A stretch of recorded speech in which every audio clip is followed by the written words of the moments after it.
Hi friends, welcome to paperless knowledge. आज है 11 जुलाई और आज हम बात करेंगे आज के कुछ करंट अफेयर्स क्वेश्चन का। साथ ही हम वीडियो के अंत में आपसे कुछ क्वेश्चंस भी पूछेंगे जिसका आंसर आपको हमारे कमेंट बॉक्स में जाके देना है। तो दोस्तों, अगर अभी तक आपने हमारे चैनल को सब्सक्राइब ना किया तो इसे सब्सक्राइब कर लें, बगल में दिए हुए बेल आइकन को जरूर प्रेस करें जिससे आपको हर वीडियो की नोटिफिकेशन टाइमली मिलती रहे।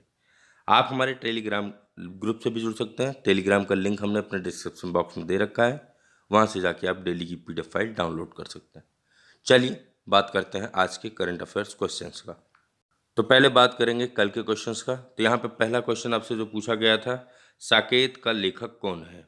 साकेत का लेखक कौन है? 4 ऑप्शन दिए गए थे। इसमें जो आपका सही आंसर था वो था ऑप्शन ए, मैथिली शरण गुप्त। मैथिली शरण गुप्त साकेत के लेखक थे। ठीक। वहीं दूसरा क्वेश्चन आपसे पूछा गया था, हाल ही में किस राज्य सरकार ने डॉक्यूमेंट को स्कैन करने के लिए सेल्फ स्कैन पोर्टल को लॉन्च किया है? तो यहाँ पे आपके 4 ऑप्शन दिए गए थे। चारों में से जो आपका सही आंसर था वो था ऑप्शन ए, पश्चिम बंगाल। ठीक। तो पश्चिम बंगाल की सरकार ने हाल ही में डॉक्यूमेंट को स्कैन करने के लिए सेल्फ स्कैन पोर्टल को लॉन्च किया है। तो दोनों आंसर को अपने आंसर से मिला लीजिए। चलते हैं नेक्स्ट क्वेश्चन पे। तो नेक्स्ट क्वेश्चन है, विश्व का पहला गोल्ड प्लेटेड होटल किस देश में बना? यहाँ पे आपके 4 ऑप्शन दिए गए हैं। चारों में जो सही आंसर है वो है ऑप्शन बी, वियतनाम। तो वियतनाम की राजधानी हनोई है और हनोई में दुनिया का सबसे पहला गोल्ड प्लेटेड खुल गया है। आपको बता दें इस होटल का नाम क्या रखा गया है? डाल्चे हनोई गोल्डन लेक रखा गया है। क्या? डाल्चे हनोई गोल्डन लेक रखा गया है। ठीक। इसकी खासियत क्या है? तो इसकी खासियत यह है कि एंट्री गेट की छत से लेकर कई चीज़ें यहाँ पे सोने की रखी गई हैं या फिर उन पर सोने की परत चढ़ाई गई है और इसमें लगभग जो लागत आई है वो 20 करोड़ डॉलर की लगभग लागत आई है।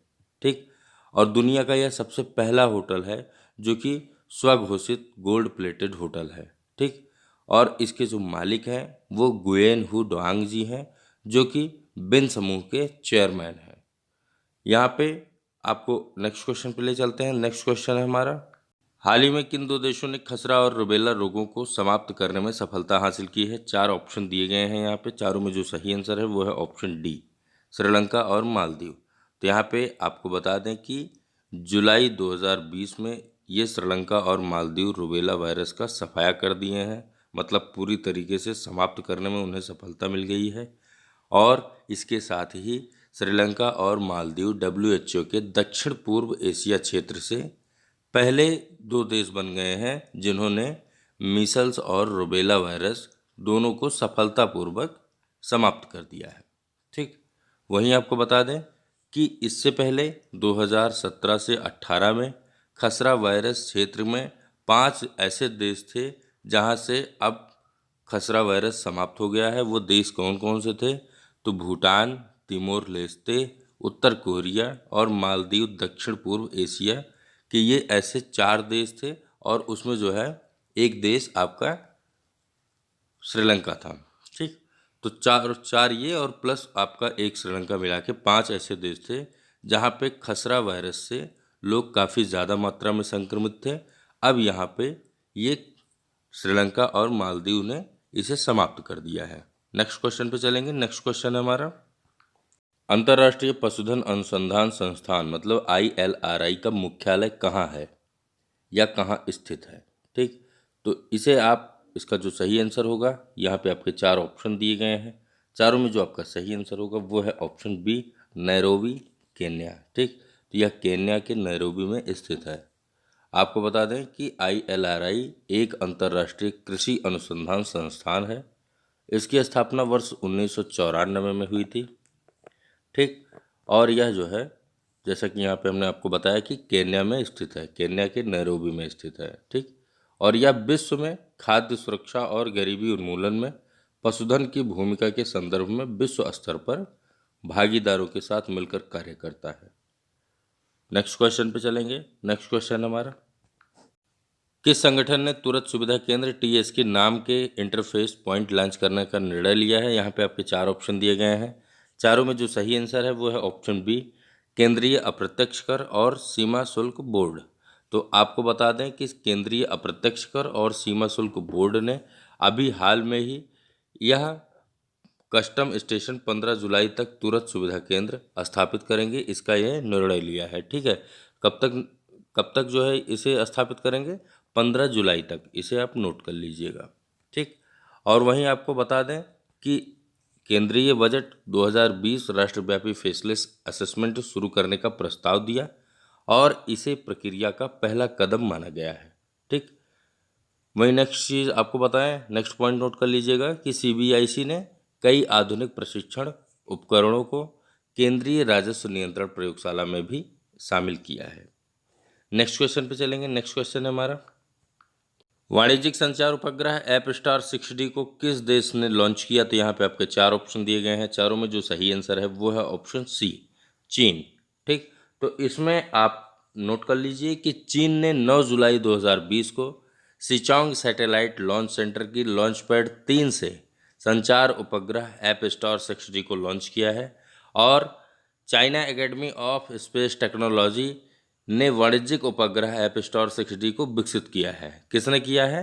CAST मतलब China academy of space technology ने इस उपग्रह को विकसित किया है और CAST ने उपग्रह APT मोबाइल सैटकॉम लिमिटेड द्वारा उपग्रह ब्रॉडबैंड दूरसंचार सेवाएं प्रदान करने के लिए खरीदा गया था। यहाँ पे आपको बता दें कि एपस्टार 6D का जो जीवन काल था वो 15 साल का है। ठीक है, और सैटेलाइट का लॉन्च मास 5550 किलोग्राम के आसपास था। सैटेलाइट को लॉन्च मार्स B रॉकेट द्वारा लॉन्च किया गया था, ये चीज़ आप नोट कर लीजिए। और इसे जियो सिंक्रोनस ऑर्बिट में 134 डिग्री पर तैनात किया जाएगा। नेक्स्ट क्वेश्चन पे चलेंगे। नेक्स्ट क्वेश्चन है हमारा, भारत और अमेरिका के बीच व्यापार साझेदारी को बढ़ावा देने के लिए किस ट्रेड एसोसिएशन ने न्यू जर्सी में एक प्लेटफॉर्म शुरू किया? तो यहाँ पे आपके 4 ऑप्शन दिए गए हैं, चारों में जो सही आंसर है वो है ऑप्शन ए, नासकॉम। नासकॉम का पूरा नाम क्या है? National association of software and services company. तो इसने अभी हाल ही में न्यू जर्सी में नैसकॉम लॉन्च पैड लॉन्च किया है और यह मंच भारत और अमेरिका के बीच सीमा पार व्यापार और दोनों क्षेत्रों के बीच प्रौद्योगिकी आधारित प्रत्यक्ष विदेशी निवेश मतलब FDI ठीक को बढ़ावा देगा और इसमें नैसकॉम की सदस्य कंपनियों को हाथों हाथ प्रशिक्षण, साइट चयन में सहायता और सरकारी नियम और कर योजना सहायता की सुविधा भी मिलेगी। नेक्स्ट क्वेश्चन पे चलेंगे। नेक्स्ट क्वेश्चन है हमारा, multi brand luxury car showroom की सवारी के लिए किसे नियुक्त किया गया? तो यहाँ पे आपके 4 ऑप्शन दिए गए हैं, चारों में जो आपका सही आंसर है वो है ऑप्शन ए, सुखविंदर सिंह। सुखविंदर सिंह, यहाँ पे आप काट के इसको सुखवीर सिंह कर लीजिए, सुखवीर सिंह यहाँ पे आपका सही आंसर होगा। ठीक है, तो सुखवीर सिंह लग्जरी राइड के गायक हैं और इन्हें ब्रांड एम्बेसडर के रूप में अभी हाल में multi brand luxury car showroom ने साइन किया है और वह जल्द ही अपने आगामी ब्रांड और उत्पाद संचार पहलों में लीवरेज होने के अलावा एक पूर्ण विपणन अभियान में दिखाई देंगे। ठीक, और लग्जरी सवारी प्री स्वामित्व वाली multi brand luxury car showroom की एक श्रृंखला है।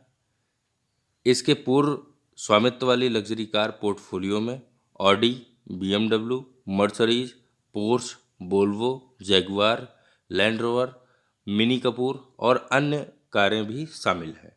ठीक, तो यहाँ पे आप इसको काट कर सुखवीर सिंह कर लीजिएगा, ये आपका सही आंसर सुखवीर सिंह होगा। ठीक, नेक्स्ट क्वेश्चन पे चलेंगे। नेक्स्ट क्वेश्चन है हमारा, कोयला और परमाणु ऊर्जा दोनों से बाहर निकलने वाला पहला औद्योगिक देश कौन सा बन गया है? यहाँ पे आपके 4 ऑप्शन दिए गए हैं, तो इन चारों देशों में आपका जो सही आंसर होगा वो है ऑप्शन डी, जर्मनी।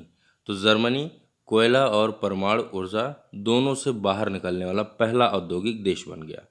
जर्मन संसद के दोनों सदनों ने 2038 तक कोयले से चलने वाले सभी बिजली संयंत्र को बंद करने और प्रभावित क्षेत्रों के लिए लगभग 45 बिलियन अमेरिकी डॉलर मतलब 45 बिलियन यूरो प्रदान करने के बिल को मंजूरी दी है और यह चरण बाहर जीवाश्म ईंधन के उपयोग को कम करने और नवीकरणीय संसाधनों के उपयोग का समर्थन करने के लिए जर्मनी के ऊर्जा संक्रमण का एक हिस्सा होगी। नेक्स्ट क्वेश्चन पे चलेंगे। नेक्स्ट क्वेश्चन है हमारा, किस देश ने भारत के दूरदर्शन चैनल को छोड़कर बाकी सभी न्यूज़ चैनल को बंद कर दिया है? तो यहाँ पे आपके 4 ऑप्शन दिए गए हैं। चारों में से जो सही आंसर है वो है ऑप्शन सी, नेपाल।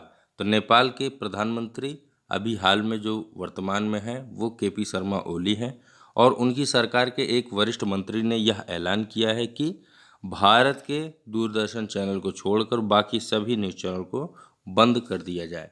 इसमें कोई ये नहीं है कि भारत के ही चैनल को, वो बाकी जो विदेशी चैनल चल रहे हैं जिसमें जो चैनल अपने राजनीतिक जो राजनेताओं के चरित्र को उछालते हैं या किसी भी चरित्र को उछालते हैं, उसमें फेक न्यूज़ दिखाते हैं, उस चैनलों को वो बैन करने का आदेश दे दिए हैं। ठीक, तो नेक्स्ट क्वेश्चन पे चलेंगे। नेक्स्ट क्वेश्चन है हमारा, किस संगठन ने म्यूचुअल फंड पर सलाहकार समिति का पुनर्गठन किया है?